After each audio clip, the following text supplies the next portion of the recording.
Andrew Wood, back again, another True to the Game video. Today we're going to be talking about group size. This is something that's very important in games, and often game masters and players in a group don't really think this through. Now, first of all, every game master, to every game he or she runs, depending on the genre and the constraints of how much one-on-one time that game master plans on giving each player, can really vary to the number of players you can comfortably include in your game. This is very important because if you have too many players in your game, you're going to have problems. You're going to have people getting forgotten, missed. You're going to have people having to really push to get their spotlight. People having to really resort to a lot of tactics to make sure that they are able to have some degree of fun of the game. Then you get a lot of people that get annoyed that they're not getting a lot of entertainment value out of the game, so they'll start texting and playing video games and talking to each other. So the worst of all, with two of them are in the background, you're trying to have a scene with one person and other people are talking in the background. If you want to talk to another player in any game, go in the other room. There's always another room. They don't let people play D&D in prison, so you have the option to go into another room. Do it. It's incredibly rude. I have no problem of dressing down and embarrassing and yelling at someone if they're talking in the middle of my scene because it's absurdly rude. Have a little bit of decency and etiquette. Move out of range because your conversation can, with that person, easily go somewhere else while the game master is conducting a one-on-one scene with a player. Now, that being said, a lot of these things and habits crop up with players because the people are there to have a good time, and the game master can only accommodate a certain number of players per certain games. I have already established my own limits for any particular game. If I'm running Dungeons & Dragons or a game like that, like War of the Apocalypse, something of that nature, that's extremely party-oriented, you have the people together for a vast majority of time, and they're out to achieve sort of unified goals. Now, that's not always the case, and it is stated a bit simplistically there. But going along with that, you're going to have a lot of time where they are interacting with each other, where they rely on each other, where they're role-playing with each other, where the other PCs are extremely important to each character. Now, I can, in those groups, handle 6. 6 is the most players I like to have. Of course, some game masters will go, I can handle 20 players. Well, if you think that, you probably don't know how many players you can handle. It's just not possible to give groupings of time to that many people because eventually you are indeed going to cut to do things one-on-one with players. You know, you can't have much realism when you don't interject that level to the game. Now, there other games like a World of Darkness game where I'm running the characters as vampires. My players are vampires. I don't like to have any more than 3, maybe 4 at the most players in a game like that because there's a lot of individual time. I'll go off for extended period or sending other players out of the room to my patio or out there on my deck or something so that they can do whatever they want so that whatever's being said between me and the other players isn't heard.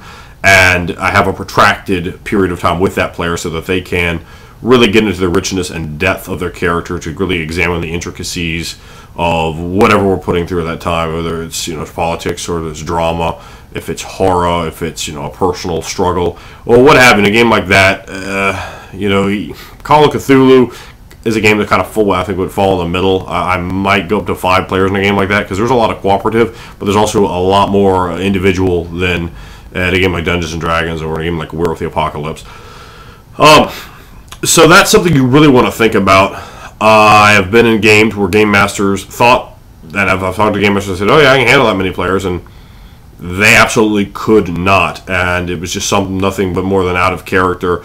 People, playing around. I you probably tell, kind of a strong personality. I have no problem yelling at people even if I don't know them. I'm not going to have. I don't have the ability to game anywhere near so much as I like because I work a lot. I have a family. I have a son. I don't stand for people messing up my good time, and I definitely would encourage anyone else out there to, not let people, talk over your scenes and that sort of stuff.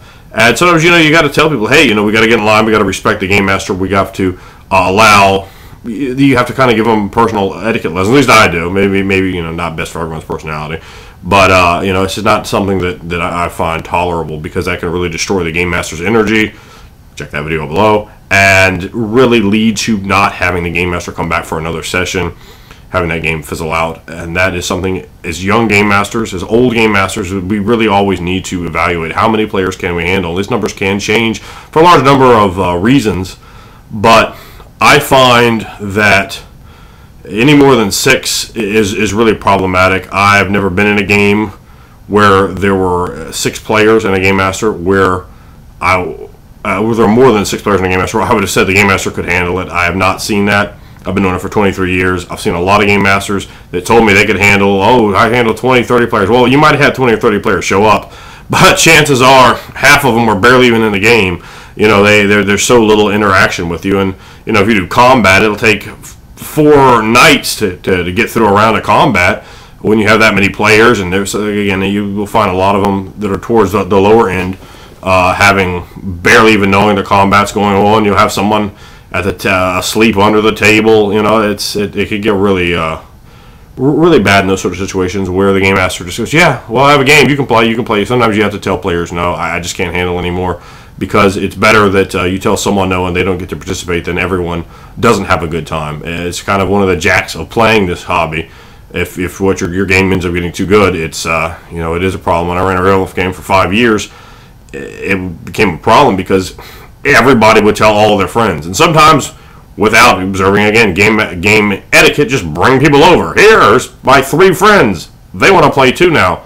Well, asshole, couldn't you have told me this yesterday or last week or something? So I could have A, prepared, and B, told you no.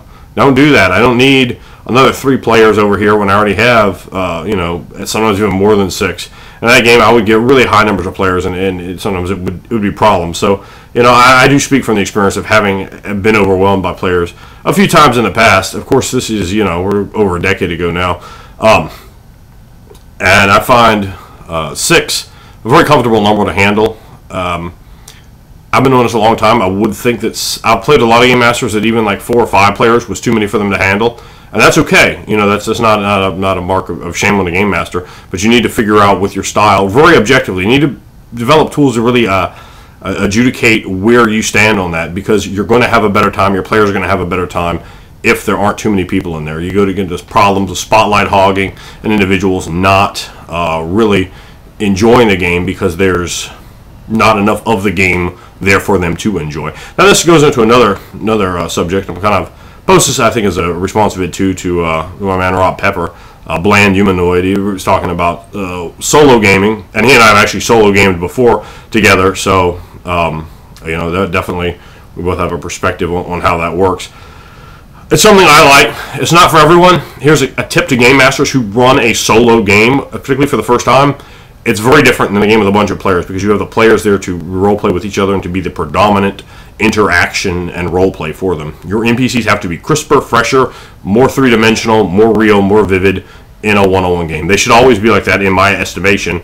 However, they absolutely have to be like that in a one-on-one game, or there's not going to be much. You just can't just throw combats at them and adjudicate these sort of things, because the character needs to have that depth to be able to put over what his character is, to have those mirrors of himself, to have those different aspects out there that challenge him and tempt him and promote him, and they have to be very, very well developed, because you're going to get no help from any other players, because it is a one-on-one game. And I found one-on-one play to be extremely rewarding. You can do it's really the ultimate for the sandbox style, because there aren't other players there that you have to be considerate of or deal with. They're just not there. You can pretty much do what you want within reason, and it's a lot easier for a game master once they realize how to produce NPCs. If they have that under control and they have quality, vivid, three-dimensional NPCs, you're going to have a great time in a one-on-one game.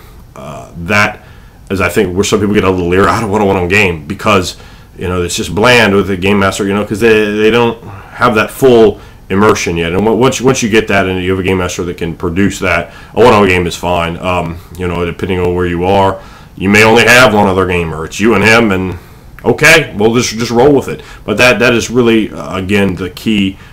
Spend even more time than you would, regardless of what level of immersion you run your game in. Spend more time developing the NPCs and making them more real, because they're going to get a lot more lines than they would if you have 4 or 5 players there, or 6 players there.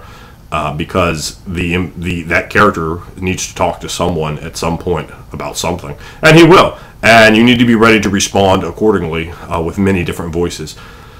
I've found I've done this with multiple game masters before. I've enjoyed it. I've run one-on-one games for other players. They've enjoyed it. I find it to be a different sort of gaming experience in a large group. They both have pros, they both have cons, as opposed to one another.